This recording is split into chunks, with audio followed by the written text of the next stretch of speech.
Assalamualaikum warahmatullahi wabarakatuh. Perkenalkan, nama saya Titus Wahyuni, SST MKM, dengan nomor NIDN 0420 10 9101 dan nomor NUPTK 43527 6967 023 1053. Saat ini saya dosen di program studi Sarjana Kebidanan Fakultas Ilmu Kesehatan Universitas Muhammadiyah Tangerang. Pada kesempatan kali ini, saya akan menyampaikan pernyataan diri dosen dalam Unjuk Kerja Tridharma Perguruan Tinggi atau PDD UKT PT, khususnya pada aspek pengajaran. Video ini dibuat sebagai salah satu syarat sertifikasi dosen gelombang 1 tahun 2025 yang diselenggarakan oleh Kementerian Pendidikan Tinggi, Sains, dan Teknologi. Izinkan saya untuk memaparkan salah satu mata kuliah yang saya ampu, yaitu mata kuliah Asuhan Kebidanan pada Remaja dan Perimenopause pada tahun ajaran 2024-2025. Adapun rencana pembelajaran semester atau RPS pada mata kuliah ini memiliki bobot SKS sebanyak 2 SKS dengan rincian 1 teori dan 1 praktikum selama 1 semester. Deskripsi mata kuliah ini memberikan kemampuan kepada mahasiswa untuk menjelaskan tentang kesehatan reproduksi remaja dan perimenopause, baik kesehatan secara fisik, mental, dan kesejahteraan sosial secara utuh pada semua hal yang berhubungan dengan sistem dan fungsi serta proses reproduksi. Proses pembelajaran pada mata kuliah ini dilakukan secara tatap muka langsung di ruang kelas dan melibatkan peran aktif mahasiswa dalam membangun pemahaman. Pembelajaran dilakukan selama 16 minggu sesuai dengan kalender akademik dan dirancang untuk mendukung capaian pembelajaran lulusan atau CPL dan capaian pembelajaran mata kuliah atau CPMK. Adapun metode pembelajaran pada mata kuliah ini dilakukan dengan pendekatan student-centered learning yang mendorong keterlibatan aktif mahasiswa dalam proses pembelajaran. Metode pembelajaran yang digunakan pada mata kuliah ini yaitu ceramah, diskusi terstruktur, studi kasus, literatur review, presentasi, role play, serta penugasan mandiri dan proyek kelompok. Untuk mendukung capaian pembelajaran lulusan atau CPL terdiri dari sikap, pengetahuan, dan keterampilan. Adapun CPL yang diintegrasikan dalam pembelajaran yaitu yang pertama, CPL 2 menguasai konsep teoritis dalam keilmuan dasar kebidanan, khususnya konsep kebidanan, ilmu anatomi fisiologi, ilmu gizi, ilmu obstetri, ilmu ginekologi, ilmu kesehatan anak, biologi reproduksi, dan biologi perkembangan yang terkait dengan siklus kesehatan reproduksi perempuan dan proses asuhannya, serta teori keterampilan dasar klinik kebidanan atau C4, pengetahuan dan keterampilan khususnya. Kemudian CPL 7 mampu mengaplikasikan keilmuan kebidanan dalam menganalisis masalah dan alternatif pemecahan masalah dalam lingkup asuhan kebidanan yang holistik, komplementer, meliputi yoga, hipnosis, dan massage secara komprehensif yang didukung kemampuan berpikir kritis, reflektif, dan rasionalisasi klinis dengan pertimbangan filosofi, keragaman budaya, keyakinan, sosial ekonomi, keunikan individu sesuai lingkup praktik kebidanan. Dan adapun capaian pembelajaran mata kuliah atau CPMK ini yaitu pertama, CPMK 1 menjelaskan perubahan anatomi dan fisiologi pada pubertas, CPMK 2 menjelaskan konsep kesehatan reproduksi, CPMK ketiga menjelaskan konsep perencanaan keluarga, CPMK 4 menjelaskan konsep dasar kesehatan reproduksi dan keluarga berencana. CPMK 5 melakukan pemeriksaan fisik pada remaja dan anamnesis riwayat menstruasi. CPMK 6 melakukan promosi terkait asuhan remaja. CPMK 7 menjelaskan masalah kesehatan reproduksi remaja. CPMK 8 menjelaskan terapi komplementer pada masalah kesehatan reproduksi remaja. CPMK 9 menjelaskan fisiologi menopause. CPMK 10 menjelaskan ketidaknyamanan umum pada masa perimenopause. CPMK 11 menjelaskan masalah yang mungkin terjadi pada masa perimenopause. CPMK 12 menjelaskan screening dan pencegahan CA cervix dan CA mamae pada perempuan di seluruh rentan usia. CPMK 13 menjelaskan nutrisi di masa perimenopause. CPMK 14 menjelaskan terapi komplementer pada ketidaknyamanan pada masa menopause. Dan adapun ruang lingkup materi pembelajarannya yaitu 1. Perubahan anatomi dan fisiologi pada pubertas, 2. Konsep kesehatan reproduksi, yang ketiga konsep perencanaan keluarga, yang keempat konsep dasar kesehatan reproduksi dan keluarga berencana, yang kelima pemeriksaan fisik pada remaja dan anamnesis riwayat menstruasi, yang keenam promosi terkait asuhan remaja, yang ketujuh masalah kesehatan reproduksi remaja, 8. Terapi komplementer pada masalah kesehatan reproduksi remaja, yang kesembilan fisiologi menopause, 10. Ketidaknyamanan umum pada masa perimenopause, 11. Masalah yang mungkin terjadi pada masa perimenopause, 12. Screening dan pencegahan CA cervix dan CA mamae pada perempuan di seluruh rentan usia, ke-13 nutrisi di masa perimenopause, 14. Terapi komplementer pada ketidaknyamanan pada masa perimenopause.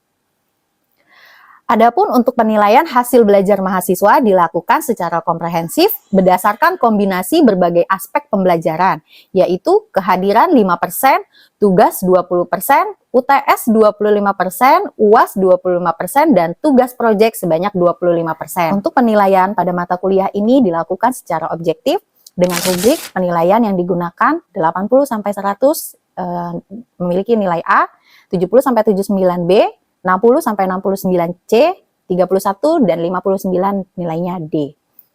Untuk itu, mari saksikan cuplikan video pembelajaran yang saya telah buat. Assalamualaikum warahmatullahi wabarakatuh. Waalaikumsalam warahmatullahi wabarakatuh. Baik, bagaimana kabarnya adik-adik semuanya?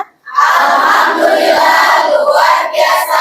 Allahu Akbar. Oke, baik. Alhamdulillah ya, semua dalam keadaan sehat. Jadi hari ini Ibu masuk pada mata kuliah asuhan kebidanan pada remaja dan perimenopause ya. Untuk topik kita hari ini yaitu tentang promosi dan edukasi dalam bidang kesehatan reproduksi remaja. Sebelum kita mulai perkuliahan, kita berdoa terlebih dahulu ya. Berdoa dimulai.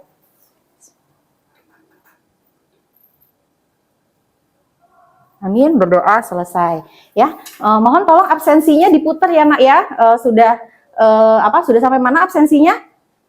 Oh, sudah sampai situ ya, di absen ya. Oke, baik. Sekarang semuanya fokus dulu ke depan ya. Kita akan masuk kepada materi promosi dan edukasi dalam bidang kesehatan reproduksi remaja. Oke, boleh minta slide-nya?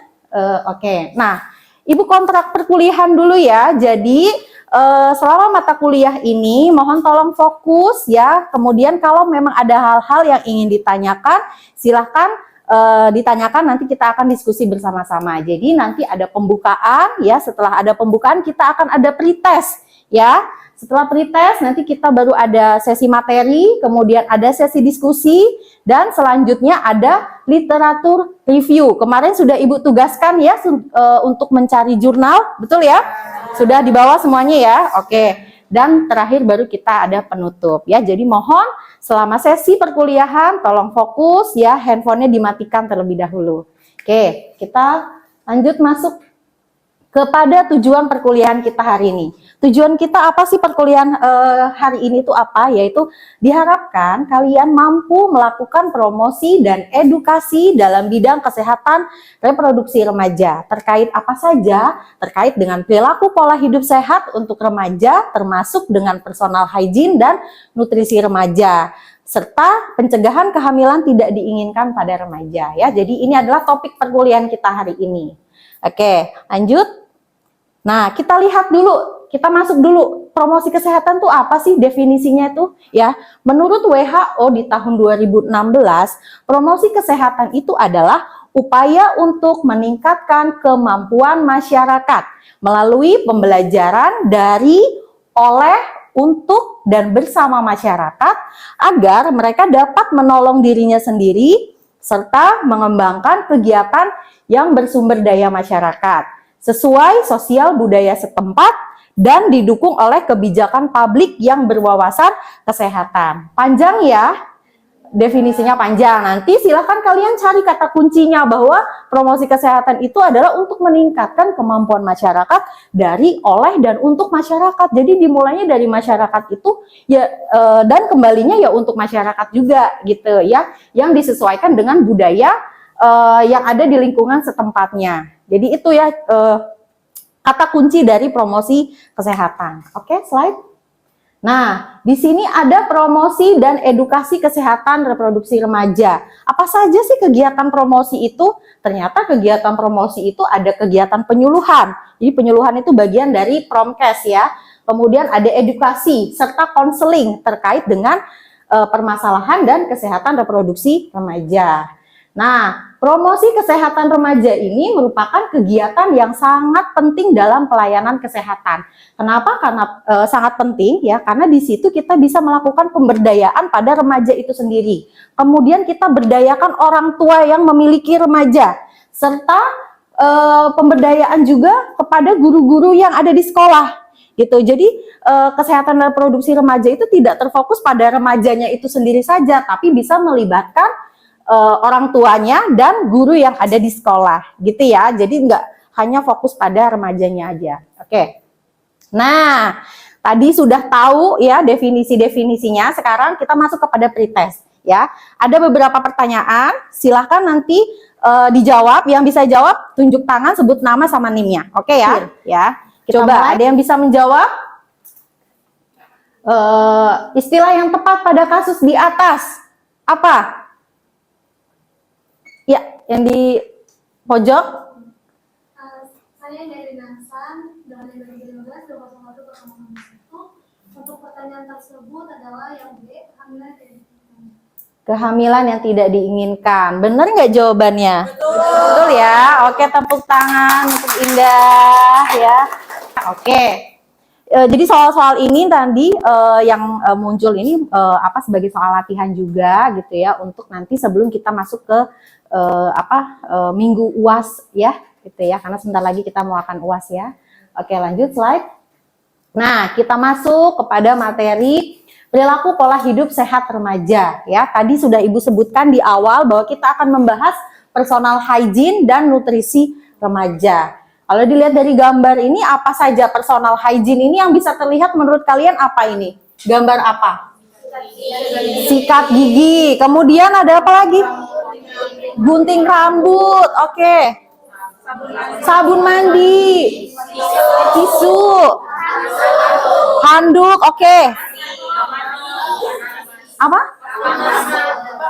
Bak mandi. Oke, berarti ada sabun, ada bak mandi, berarti apa? Mandi ya. Jadi personal hygiene ini dari gambar ini adalah alat-alat yang mendukung dengan pelaksanaan dari personal hygiene itu sendiri ya.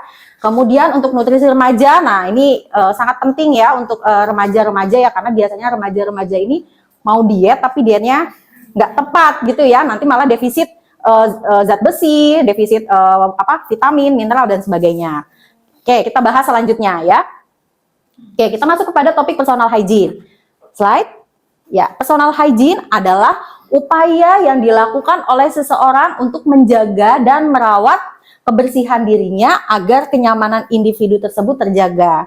Dan menurut Toyin tahun 2020, tindakan merawat diri sendiri ini termasuk dalam memelihara kebersihan bagian tubuh seperti rambut, mata, hidung, mulut, gigi, dan kulit. Jadi ini semua bagian dari personal hygiene. Berarti personal hygiene itu mulainya dari head to toe, dari kepala, ya rambut sampai ujung kaki. Ya, biasanya perempuan tuh yang suka mani-pedi. Nah, itu juga bagian dari kebersihan personal hygiene ya. Rimbat, potong rambut, ya, kemudian apalagi misalnya pakein masker di wajah ya, atau misalnya pakein apa itu namanya? Bukan masker. Timun di mata, kelopak mata ya kan, supaya lebih rileks dan fresh. Itu juga bagian dari merawat diri. Enggak ketebak ya Ibu mau ngomong apa ya. Ya, itu. Jadi itu bagian dari merawat diri ya, atau personal hygiene. Termasuk yang paling utamanya, yang paling biasanya kalian lakukan sehari-hari itu apa? Mandi. Hayo, siapa yang males mandi? Pasti ada. Cuma nggak ngaku, ya kan? Ya. Nah, itu bagian dari personal hygiene. Kemudian kulit. Nah, kulit ini yang paling juga sering dilakukan. Biasanya apa? Pakai hand body ya. Luluran ya. Itu juga untuk personal hygiene ya. Mungkin kalau buat perempuan nggak masalah gitu ya, maksudnya memang daily mereka lakukan. Nah, buat remaja yang laki-laki tuh ya biasanya agak sulit buat mandi, bener nggak ya kan? Nah, itu juga harus ada perbaikan gitu supaya mereka keadaan tubuhnya gitu bersih dan sehat ya. Oke, lanjut slide. Nah, tujuan dari melakukan personal hygiene itu apa saja sih? Coba mungkin boleh dibaca. Tujuan personal hygiene yang pertama itu mempertahankan kebersihan, yang kedua melatih hidup bersih dan sehat, yang ketiga menimbulkan rasa nyaman dan relaksasi, yang keempat mencegah terjadinya infeksi, yang kelima meningkatkan sirkulasi darah, dan yang keenam memelihara integritas kulit dan jaringan. Oke, ya ini adalah tujuan dari personal hygiene tadi tuh, yang tadi dari head to toe ya. Yang paling simple atau paling terasa setelah melakukan personal hygiene itu ada perasaan nyaman dan relaksasi, betul nggak? Ya, habis mandi ya, setelah penat kegiatan di luar, mandi langsung seger, fresh. Betul. Nah, kemudian yang paling mungkin yang tidak terlihat bahwa ternyata personal hygiene itu juga memelihara integritas kulit dan jaringan yang ada di tubuh kita, gitu. Ya, salah satu dari tujuan personal hygiene, serta mencegah terjadinya infeksi. Jelas kalau misalnya di situ ada luka, terus kamu nggak dibersihin lukanya, yang ada malah infeksi, gitu ya. Dan meningkatkan sirkulasi darah, melatih hidup bersih dan sehat, dan mempertahankan kebersihan. Ya, oke. Lanjut slide. Nah, ini ada faktor yang mempengaruhi personal hygiene. Jadi, personal hygiene ini dipengaruhi oleh beberapa faktor. Yang pertama adalah citra tubuh. Citra tubuh apa sih maksudnya? Jadi, bagaimana seorang individu itu melihat tubuhnya dia sendiri, menghargai tubuhnya dia sendiri, gitu ya. Kalau dia menghargai tubuhnya, menghargai dirinya sendiri, otomatis dia juga akan menjaga. Makanya tadi melakukan personal hygiene, perawatan dari kepala sampai ujung kaki. Tapi kalau dia nggak, ya udahlah biarin aja, bodo amat gitu ya. Udah, jadi dia juga nggak akan melakukan perawatan personal hygiene itu gitu ya. Jadi dipengaruhi oleh citra tubuh per individu ya. Jadi individu yang satu dengan yang lain juga akan berbeda. Kemudian kebiasaan keluarga tadi. Nah, ya mungkin di rumahnya kalau misalnya kebiasaan mama sama ayah mandinya juga sehari sekali, jarang-jarang, ya udah jadi anak juga akan jadi melihat gitu bahwa mama sama ayah juga mandinya sehari sekali gitu ya. Jadi kalau mau mencontohkan yang baik ke anak, kalian harus mencontohkan dulu, melakukan dulu gitu ya, baru bisa menjadi contoh. Nah, kemudian status sosial ekonomi, jelas kalau status sosial ekonomi itu banyak berpengaruh kepada beberapa aspek ya, tidak hanya pada boro-boro personal hygiene ya. Mungkin kalau misalnya dengan status ekonomi yang lebih rendah, dia akan fokusnya ke yang lain gitu, nggak mikirin apa yang ada dipakainya atau kesehatannya, lebih memikirkan yang lain. Jadi itu juga berpengaruh ya. Kalau punya uang, ya kan mau pergi ke salon yang mana juga oke aja gitu kan ya. Kemudian selanjutnya pengetahuan. Nah, pengetahuan juga mempengaruhi. Kalau seseorang itu nggak tahu, ternyata kalau kita membersihin kuku itu bisa ya di salon ya, terus kukunya jadi cantik-cantik ya. Setelah tahu jadi ini ketagihan ya kan, bulan besok mengalokasikan budget, aku mau mani-pedi, ternyata hasilnya cantik ya setelah tahu gitu ya kan. Kalau belum tahu juga mungkin apa sih kok pada pergi bersihin kuku, padahal bersihin kuku juga di rumah bisa gitu, misalnya seperti itu ya. Dan kebudayaan, nah bisa di sini banyak dipengaruhi juga oleh budaya. Misalnya contoh kayak ibu-ibu yang di masa nifas, biasanya ada di beberapa wilayah yang tidak membolehkan ibunya itu mandi selama 40 hari ya, ada yang bilang 3 hari juga gitu, tidak boleh keramas. Nah, bayangin deh habis lahiran capek, aduh ya kan pengen istirahat dengan keadaan yang segar gitu ya, tapi nggak boleh mandi ya. Jadi itu juga akan mempengaruhi dalam seseorang melakukan personal hygiene. Oke, lanjut slide. Sebelumnya, jelas materi yang Ibu sampaikan? Jelas. Kalau memang terlalu cepat atau ada yang nggak jelas, boleh angkat tangan, nanti kita ulas bersama-sama ya. Oke. Lanjut, kita masuk kepada jenis personal hygiene tadi yang sudah dibahas ya. Dari ujung kepala sampai ujung kaki, head to toe, termasuk bagian kebersihan genitalia, kulit, gigi dan mulut, tangan, kaki, dan kuku. Nah, kalau untuk perempuan, remaja perempuan agak berbeda di kebersihan genitalianya, betul kan ya? Biasanya di masa remaja ini anak-anak itu sudah mulai untuk apa? namanya? Menstruasi. Nah, itu kita bisa ajarkan mereka bagaimana cara menangani diri mereka ketika mereka mendapatkan menstruasi pertama kali. Harus gimana sih ngebersihinnya gitu. Nah, itu bisa jadi poin penting kita dalam melakukan promosi dan edukasi di sektor remaja gitu ya. Oke, kemudian untuk selanjutnya kalau untuk yang lain, gigi dan mulut itu juga biasanya agak jarang dilakukan kalau nggak terasa sakit giginya, betul nggak? Kadang ada juga yang memang orang tuh rajin ya untuk check up kesehatan gigi dan mulutnya, tapi kadang kebanyakan kalau nggak sakit gigi itu nggak akan dicek. Gitu. Jadi biasakan dari kecil, makanya untuk anak-anak kecil ya dibiasakan untuk pergi ke dokter gigi untuk melakukan perawatan kebersihan giginya. Jadi ketika nanti mereka dewasa nggak takut pergi ke dokter gigi karena biasanya pada takut ya kan? Gitu. Oke. Lanjut slide.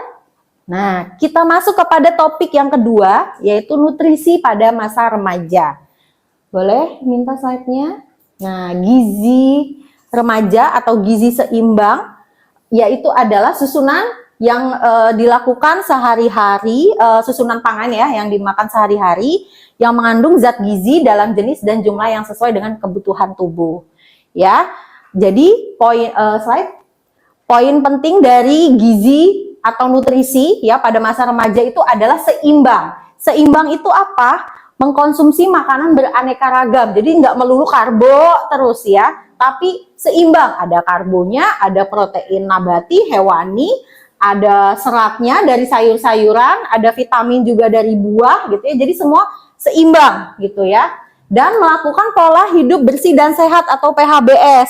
Contoh simpelnya sebelum makan cuci tangan, setelah makan cuci tangan lagi. Kemudian habis makan sikat gigi, itu yang harus dibiasakan. Dan selanjutnya kalau intake-nya sudah tercukupi, maka output-nya juga harus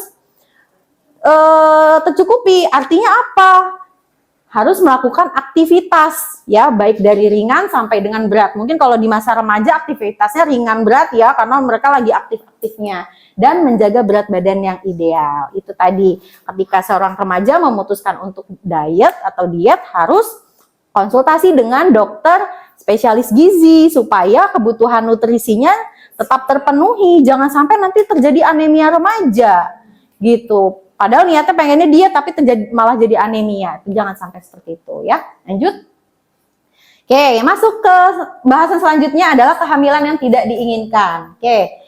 Kehamilan yang tidak diinginkan boleh dibaca, silakan Nak. Kehamilan yang tidak direncanakan akan memberi dampak negatif bagi remaja dan keluarganya. Secara psikologis, remaja yang hamil tidak direncanakan akan merasa tertekan, takut, bingung, malu, dan berbagai amukan emosi dalam dirinya. Ya, ini ya adalah salah satu bentuk dari kenakalan remaja yang berdampak pada kehamilan yang tidak diinginkan. Ya, slide selanjutnya. Nah, dampak dari kehamilan yang tidak diinginkan menurut Kemenkes RI tahun 2018 bahwa bisa berdampak kesehatan kepada remaja dan bayinya itu sendiri. Kemudian resiko melahirkan prematur yang lebih tinggi gitu ya, BBLR bayinya yang dilahirkan dan perdarahan dalam persalinan. Kemudian kemungkinan besar ketika terjadi kehamilan tidak diinginkan, aborsi yang tidak aman itu menjadi salah satu tindakan yang akan dilakukan gitu ya. Selanjutnya dampaknya sosial ekonominya tentunya pasti akan berdampak ya pada remaja dan keluarganya gitu ya. Kemudian adanya kematian juga tentunya kalau melakukan aborsi yang tidak aman, terjadinya persalinan yang terjadi perdarahan, tentunya akan meningkatkan angka kematian juga ya. Kesiapan mental juga akan terganggu ya, dan putus sekolah ya. Itu sering kan kalian dengar ya dari dampak terjadinya kehamilan yang tidak diinginkan pada remaja. Oke, lanjut.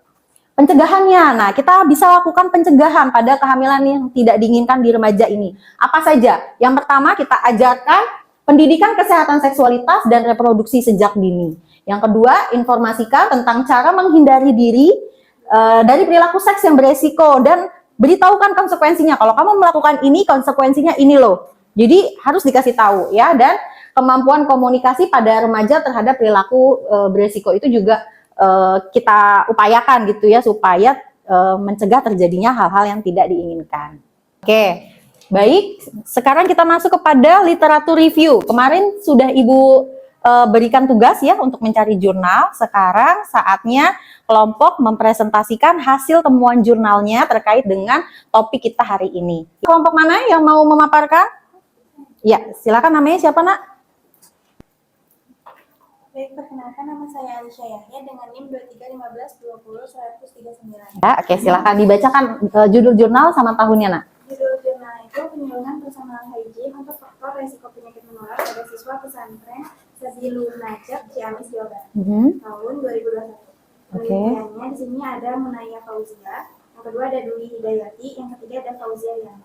Oke, apa isi jurnalnya? Isi jurnal itu berbagai penelitian menunjukkan bahwa perilaku personal yang buruk dapat meningkatkan risiko terkena penyakit menular seperti diare, rabies, hepatitis A, infeksi cacing, serta infeksi saluran cerna lainnya. Nah, para pesantren sebagai lembaga pendidikan berbasis asrama memiliki tantangan tersendiri dalam aspek kebersihan. Santri yang tinggal dalam jumlah banyak di lingkungan terbatas sangat rentan terhadap penyakit menular akibat infeksi intensif dan kurangnya kesadaran akan pentingnya kebersihan diri. Terlebih lagi, belum semua pesantren memiliki fasilitas sanitasi yang memadai atau program pendidikan kesehatan yang struktural. Oke, ya cukup ya. Terima kasih ya. Oke, jadi tadi poin pentingnya adalah karena di poin pentingnya adalah di tempat pesantren ya, yang isinya semua remaja campur banyak laki-laki dan perempuan ya. Kalau kebersihan dirinya tidak dijaga, resiko terjadinya penyakit itu tadi banyak, hepatitis, terus diare, ya kan ya. Terus apa lagi tadi? Rabies ya. Infeksi apa lagi banyak tadi? Ada infeksi mata, kulit ya. Nah, itu pentingnya dari personal hygiene. Maka tadi jurnal itu mengatakan bahwa ternyata ditemukan banyak sekali penyakit yang ada pada remaja di satu tempat itu ya gitu. Jadi itu pentingnya kesehatan remaja atau personal hygiene gitu ya, lebih khususnya pada personal hygiene. Oke, literatur reviewnya tadi ya sudah bisa ya, kalian sudah mulai lebih luas dalam melakukan atau mencari literatur review ya. Sekarang kita coba buka slide selanjutnya adalah tugas ya.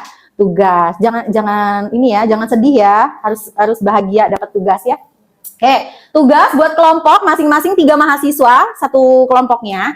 Buatlah poster, leaflet dan video edukasi. Terkait apa? Terkait dengan materi topik kita hari ini, yaitu tentang personal hygiene, tentang nutrisi remaja dan kehamilan tidak diinginkan. Itu dipisah ya, dibuat satu poin gitu ya, satu topik dan dikumpulkannya 3 minggu. Ya, setelah perkuliahan ini. Nanti boleh sebelum dikumpulkan dikonsulkan dulu sama Ibu, boleh ya. Ibu ada di kantor, nanti boleh janjian gitu sebelum nanti poster atau leafletnya dicetak atau dikumpulkan gitu ya. Jadi nanti konsul dulu ya, Nak ya. Kemudian isinya harus jelas dari sumber yang terpercaya, nggak boleh dari situs-situs yang tidak terpercaya ya. Jadi harus dari yang utama, dari buku dan sebagainya ya. Oke, jelas ya untuk tugasnya ya. Oke, absen hari ini sudah sampai mana? Oh iya, udah sampai itu Rina ya, sudah ya. Oke, hadir semua hari ini ya. Oke, alhamdulillah. Bagaimana hari ini? Mengerti atau tidak dengan penjelasan yang Ibu sampaikan? Mengerti ya tadi. Oke, baik, terima kasih ya. Ada yang mau ditanyakan? Tidak cukup? Oke, baik, kalau sudah cukup, Ibu akhiri perkuliahan hari ini dengan mengucapkan hamdalah. Alhamdulillah. Demikian deskripsi singkat serta cuplikan proses pembelajaran mata kuliah asuhan kebidanan pada remaja dan perimenopause yang telah saya lakukan pada mahasiswa pendidikan sarjana kebidanan Fakultas Ilmu Kesehatan Universitas Muhammadiyah Tangerang.